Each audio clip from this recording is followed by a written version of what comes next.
Le sionisme et la réaction, emprisonné depuis 34 ans par la France, qui lui refuse la liberté conditionnelle à laquelle il pourrait prétendre. Nous affirmons notre solidarité totale avec ces prisonniers, qui incarnent aujourd'hui plus que jamais la résistance du peuple palestinien, et nous affirmons face à leurs geôliers sionistes et à leur soutien ici même en France qu'ils ne sont pas seuls.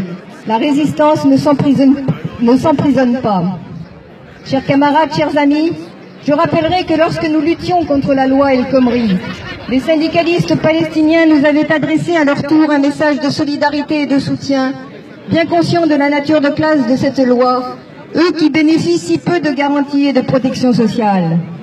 Oui, en ce 1er mai 2017, nous voulons réaffirmer avec force que la solidarité internationale est plus forte que la barbarie de l'impérialisme qui sème guerre et terreur sur la planète pour assouvir le puissant fond de ses appétits.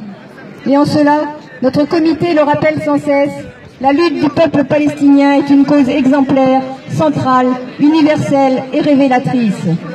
Exemplaire, car elle révèle les accointances entre les pays impérialistes et le sionisme, Israël jouant plus que jamais le rôle de poste avancé de la civilisation, un rempart de l'Europe contre l'Asie s'opposant à la barbarie, comme le voulait Theodor Herzl.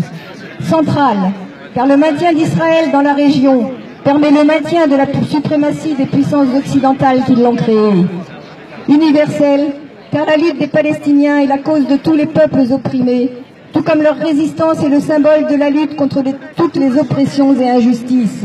Elle rejoint la lutte du peuple syrien en but à l'agression des pays occidentaux coalisés pour briser l'axe de la résistance à l'impérialisme, Iran, Syrie, Hezbollah. Elle est aussi révélatrice, car soutenant de plus en plus ouvertement Israël, les États occidentaux soutiennent sans retenue son racisme, son colonialisme, son unilatéralisme, qui sont aussi les leurs et qui se manifestent de plus en plus ouvertement ces derniers temps. C'est la même guerre qui se mène ici et là-bas.